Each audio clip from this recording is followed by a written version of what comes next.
Hello friends, welcome to Deepak law classes. हम कर रहे हैं इंडियन एविडेंस एक्ट और आज है हमारा लेक्चर 3। तो हम इंडियन एविडेंस एक्ट में क्या कुछ कवर कर रहे हैं, हम बेयर एक्ट विद एक्सप्लेनेशन कर रहे हैं, मेंस और जो एमसीक्यूज बनते हैं प्री के लिए वो कंप्लीट कर रहे हैं और साथ में जो भी इसमें लेटेस्ट जजमेंट्स होंगी और जो लैंडमार्क जजमेंट्स होगी उनको भी हम कवर कर रहे हैं। तो जल्दी से स्टार्ट करते हैं। तो हमने पिछले लेक्चर में क्या कुछ किया था, पिछले लेक्चर में भी हमने डेफिनेशन क्लॉज चल रही थी हमारी, जिसको हम इंटरप्रिटेशन क्लॉज बोलते हैं। तो उसमें हम कर चुके हैं रेलेवेंट क्या होता है, फैक्ट क्या होता है, कोर्ट क्या होता है। तो नेक्स्ट है हमारे पास कि फैक्ट इन इशू क्या है। तो कहते हैं फैक्ट इन इशू क्या होगा। तो फैक्ट इन इशू है means and includes any fact from which either by itself और in connection with other facts, या तो बाय इटसेल्फ या with connection with other facts, किसी चीज की existence, non existence, nature, extent of any right, liability, disability asserted or denied in any suit or proceedings necessarily follows। तो कहते हैं fact in issue क्या है। अगर कोई चीज की एग्जिस्टेंस है, किसी की नॉन एग्जिस्टेंस है। एग्जिस्टेंस जैसे मान लो कि मर्डर है, उसके लिए पर्सन की क्या है, इंटेंशन है, तो ये होगी उसकी एग्जिस्टेंस। नॉन एग्जिस्टेंस के पर्सन की इंटेंशन नहीं थी, वो नहीं मारना चाहता था उसको। और नेचर के ये जो भी एक्ट हुआ है ये सिविल है या क्रिमिनल है। एक्सटेंट ऑफ राइट, लाइबिलिटी और डिसेबिलिटी कि उसको कितनी पनिशमेंट मिलेगी पर्सन को, तो एक्सटेंट हो जाएगी कि पनिशमेंट कम होगी या ज्यादा होगी, तो वो एक्सटेंट होगी उसके राइट, लाइबिलिटी और डिसेबिलिटी की। वो असर्ट कर रहे हैं या फिर उस चीज को डिनाई कर रहे हैं किसी सूट में या फिर किसी प्रोसीडिंग्स में, तो वो क्या हो जाता है, फैक्ट इन इशू हो जाता है। यहां पे कवर होगा कि जैसे किसी पर्सन को अनसाउंडनेस ऑफ माइंड है, उस वजह से उसको नहीं पता कि वो कौन सा एक्ट कर रहा है, तो वहां पे क्या होगा कि ये चीज भी फैक्ट इन इशू होगी कि पर्सन ने मर्डर तो किया है बट वो अनसाउंड माइंड का था, इसलिए उसको नहीं पता था कि उसके एक्ट का नेचर क्या है। तो इसमें एक्सप्लेनेशन दी गई है एक, वो क्या बात कर रही है कि whenever under the provisions of the law for the time being in force relating to CPC, any court records an issue of fact. The fact to be asserted or denied in the answer to such issue is fact in issue. तो जो issue of fact होता है CPC में, उसी को बोलते हैं fact in issue। इसमें illustrations दी हुई हैं कि fact in issue कौन कौन सी चीज है। इसमें वही एग्जाम्पल है कि A accused है for the murder of B, तो ट्रायल पे कहते हैं कौन कौन सी चीजें इशू में होंगी। कौन सी चीज होगी, सबसे पहली कि ए ने कॉज की है बी की डेथ, ये फैक्ट इन इशू है। फिर सेकंड के उसकी इंटेंशन थी बी की डेथ कॉज करने की। थर्ड के ए को कहीं पे कोई ग्रेव एंड सडन प्रोवोकेशन तो नहीं हुई, अगर ग्रेव एंड सडन प्रोवोकेशन होगी फ्रॉम बी तो उस केस में उसकी लाइबिलिटी है वो कम हो जाएगी, तो वो मर्डर से फॉल कर जाएगा कल्पेबल होमिसाइड में। नेक्स्ट है कि अगर A at the time of doing the act which caused B's death was by reason of unsoundness of mind, के पर्सन जो था वो अनसाउंड माइंड का था, इसकी वजह से उसको he was incapable of knowing the nature of the act। तो ये सारे फैक्ट्स क्या हैं, ये फैक्ट इन इशू हैं जो कोर्ट ने डिसाइड करनी है। ठीक है, तो इसमें आते हैं अब इसके प्री के क्वेश्चंस। तो पहला क्वेश्चन क्या है कि fact in issue means a fact existence और non existence of which is admitted by parties, disputed by parties, not disputed by the parties, none of the above. तो कहते हैं फैक्ट इन इशू क्या होगा। तो हमने किया है एग्जिस्टेंस नॉन एग्जिस्टेंस वाला पार्ट, तो कहते हैं अगर एडमिट कर दिया तो वो फैक्ट इन इशू रहेगा नहीं, क्योंकि जब एडमिट ही कर लिया पार्टीज ने तो वो फैक्ट इन इशू ही नहीं रहेगा। तो डिस्प्यूटेड वाला, यस डिस्प्यूटेड वाला बनेगा fact in issue. Not disputed तब भी ये फैक्ट इन इशू नहीं है, नन ऑफ द अबव भी आंसर नहीं हो सकता, तो इसका करेक्ट ऑप्शन है बी।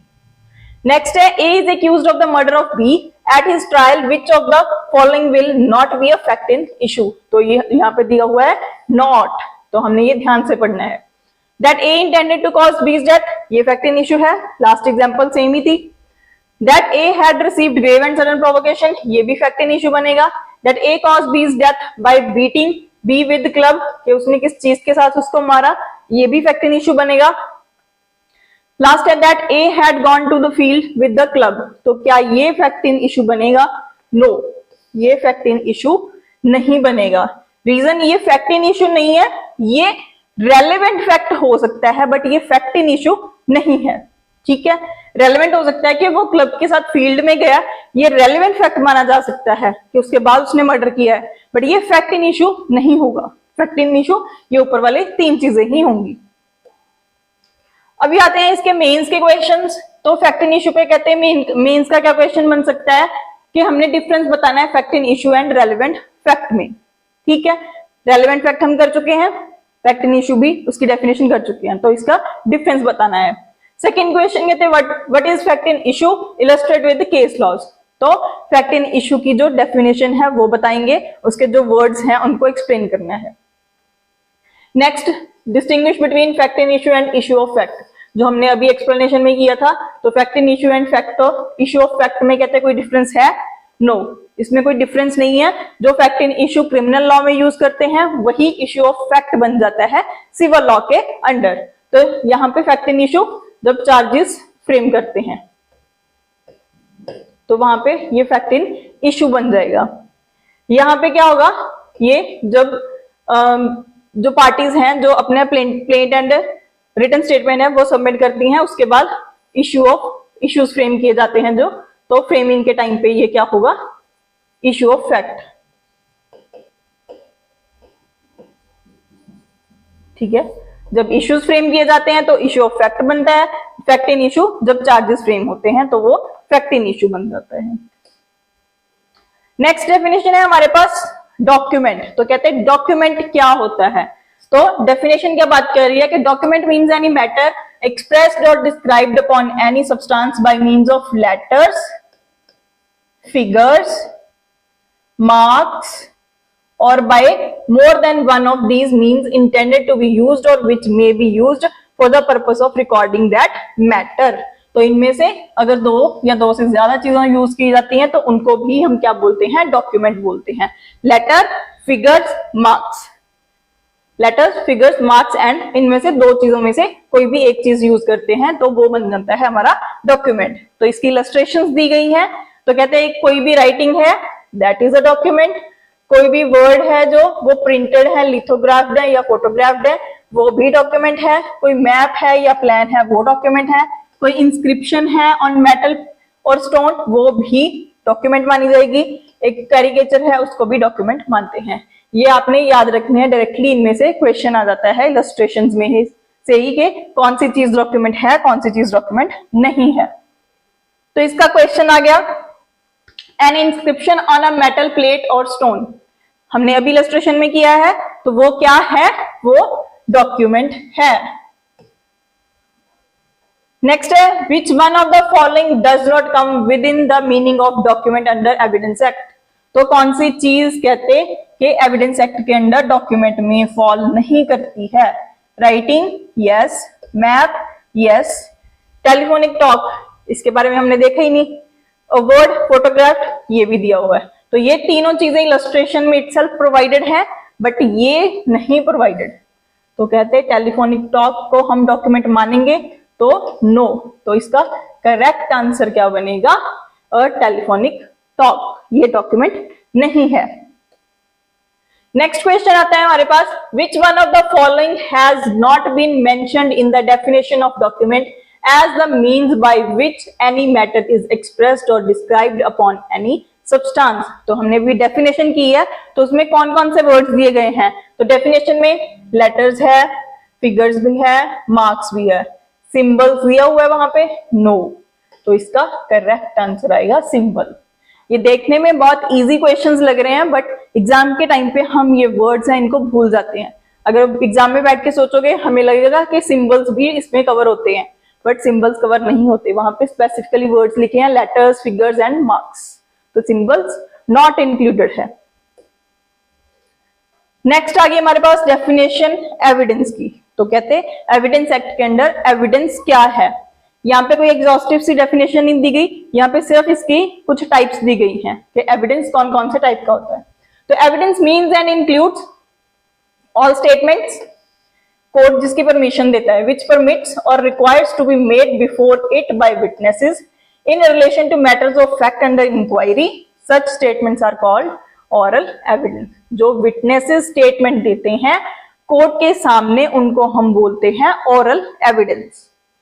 सेकेंड कहते हैं documents including electronic records produced for inspection of court, such documents are called documentary evidence. जो इलेक्ट्रॉनिक रिकॉर्ड्स या फिर कोई और डॉक्यूमेंट्स प्रोड्यूस किए जाते हैं तो उनको हम बोलते हैं डॉक्यूमेंट्री एविडेंस।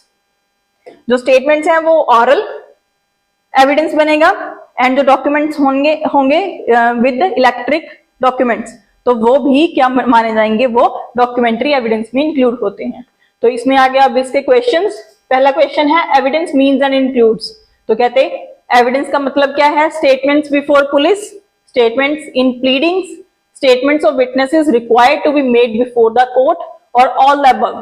तो इसका आंसर क्या होगा, अभी हमने पढ़ा कि जो स्टेटमेंट्स हैं विटनेस की बिफोर द कोर्ट उनको हम मानते हैं एविडेंस।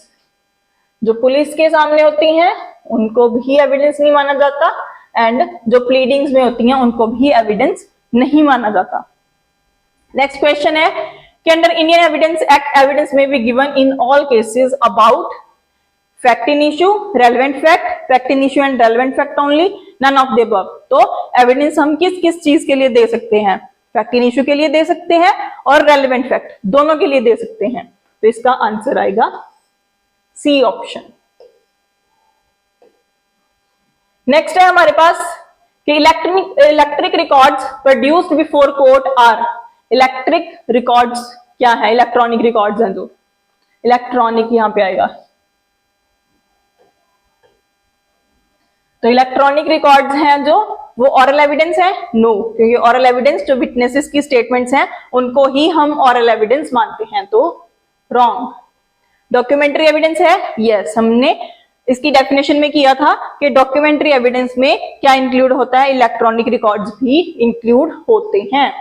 ऑर्डिनरी एविडेंस नहीं हो सकता, ये टेक्निकल नहीं हो सकता, क्योंकि डेफिनेशन में जब डॉक्यूमेंट्री में बता ही दिया कि इलेक्ट्रॉनिक इंक्लूडेड है तो इसका करेक्ट आंसर बनेगा डॉक्यूमेंट्री एविडेंस।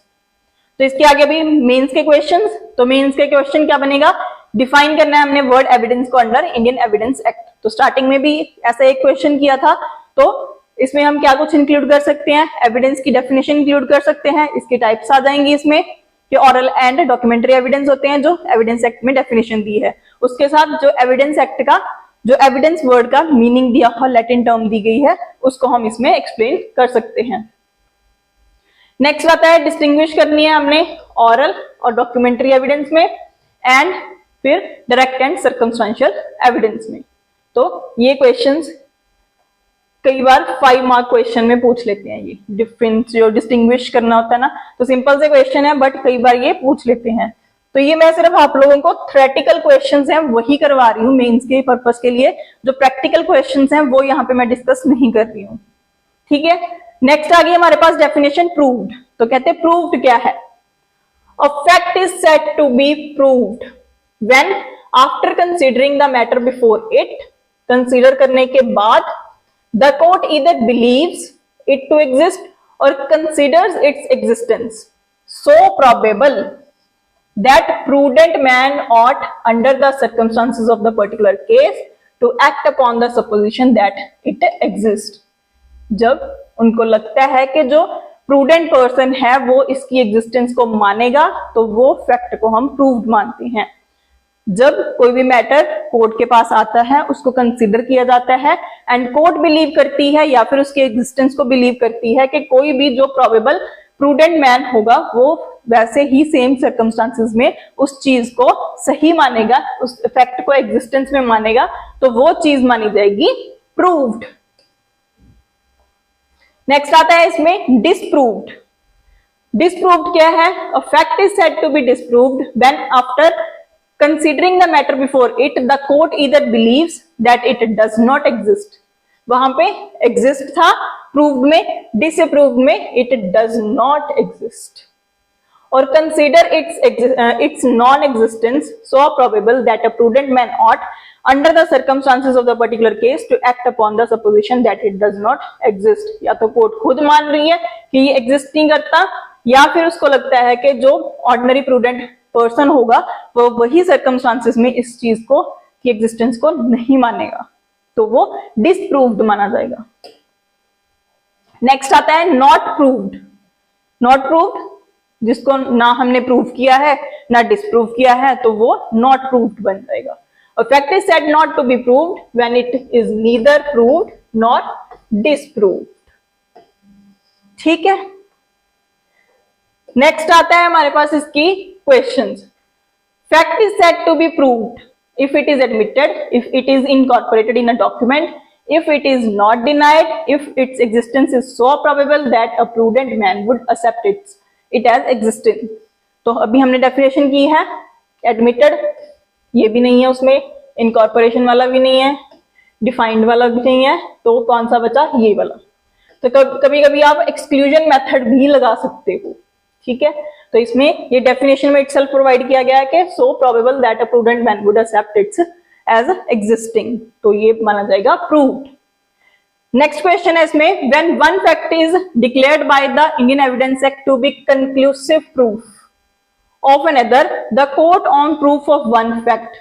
तो कहते जब कोई फैक्ट है उसको कोर्ट ने कंक्लूसिव प्रूफ मान लिया है दूसरे का, तो उस केस में court shall not allow evidence to be given for the purpose of disproving it, may allow evidence to be given for the purpose of disproving it, और both A and B, none of the above. ये question पहले आ गया, ये हम मे शैल में करेंगे, मे presume शैल presume वाले जो टॉपिक है उसमें कवर होगा ये। तो क्वेश्चन आ गया तो इसको कवर कर लेते हैं।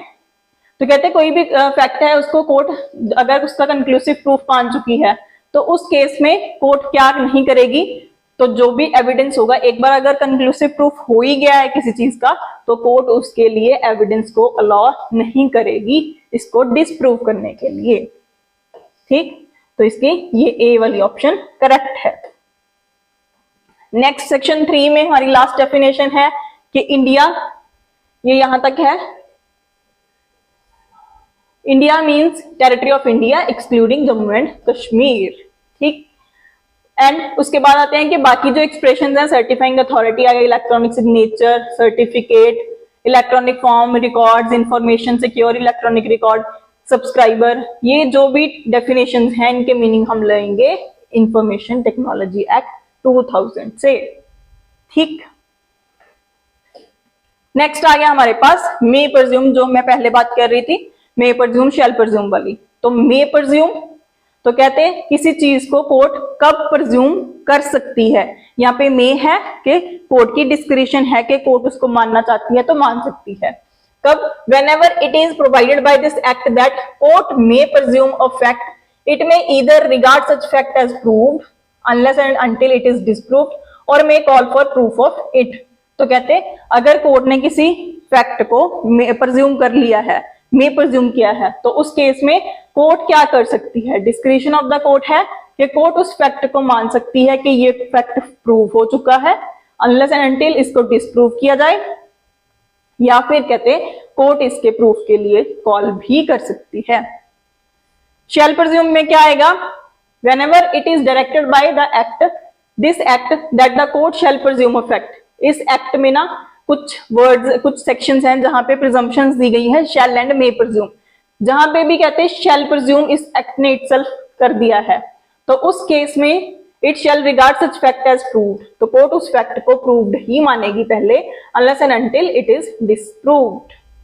तो यहाँ पे इसमें और इसमें क्या डिफरेंस है कि यहाँ पे कोर्ट प्रूव्ड मान सकती है या फिर कोर्ट इसके प्रूफ के लिए कॉल भी कर सकती है, बट शैल प्रज्यूम में कोर्ट इसको, इस फैक्ट को मान के ही चलेगी। नेक्स्ट आता है कंक्लूसिव प्रूफ, ये है when on one fact is declared by this act to be conclusive proof. जैसे हम करेंगे सेक्शन 112 बच्चे के बर्थ के रिगार्डिंग, तो वो कंक्लूसिव प्रूफ है। Of another the court shall on proof of the one fact regard the other as proved and shall not allow evidence to be given for the purpose of disproving it. तो जब conclusive proof मान लिया गया है, इस act में itself दिया गया है कि कोई चीज क्या है, कंक्लूसिव प्रूफ है दूसरे फैक्ट की, तो कोर्ट इस चीज के लिए कोई एविडेंस कॉल नहीं कर सकती। तो जो पीछे हमने क्वेश्चन किया था वो इसी के साथ रिलेटेड था। आगे इसमें क्वेश्चंस हैं। Under Indian Evidence Act a court has no discretion regarding proof of a fact. May presume वाले में यहां पे तो कोर्ट के पास डिस्क्रिशन है, तो ये रॉन्ग। शैल प्रज्यूम में यस, यही किया था हमने। कंक्लूसिव जुडिशियल नोटिस, तो शैल प्रज्यूम आएगा इसमें। नेक्स्ट है whenever it is provided in the Evidence Act that court may presume of fact it may call for proof of that fact. यहां पे मे प्रिज्यूम है, तो कोर्ट कॉल कर सकती है इसके प्रूफ के लिए। कोर्ट बाउंड है, no. Parties can presume, no. Conclusive है, नो। तो कोर्ट इसके प्रूफ के लिए कॉल कर सकती है। ठीक, तो इसमें एक और क्वेश्चन अब मेंस का बनता है। ये एक लाइन है, presumptions are bats of law which flutter at night and vanish in actual sunshine. तो कहते हैं प्रिजम्पशंस क्या है, बैट्स ऑफ लॉ है विच फ्लटर एट नाइट, जो रात में तो होती हैं बट जब एक्चुअल में सनशाइन आती है तो ये वैनिश हो जाती हैं। तो क्या है कि जो प्रिजम्पशंस हैं उनको माना जाता है कि ये एक चीज को प्रिज्यूम कर लिया, बट अगर उस चीज को हम डिस्प्रूव कर देते हैं तो उस केस में क्या होगा, वो चीज वैनिश हो जाएगी। ठीक, तो इसको हमने एक्सप्लेन करना है। ये क्वेश्चन कई बार मेंस में आ भी चुका है। ठीक है जी, तो आज के लिए हमारा इतना ही। इसके साथ हमारे जो सेक्शन 4 तक हैं वो कंप्लीट हो रहे हैं। कल से हम स्टार्ट करेंगे सेक्शन 5। आई होप कि आपको आज का लेक्चर अच्छा लगा। अगर आपको हमारा आज का लेक्चर अच्छा लगा तो हमारी वीडियो को लाइक करें, चैनल को सब्सक्राइब करें और दूसरों के साथ शेयर करें। Thank you.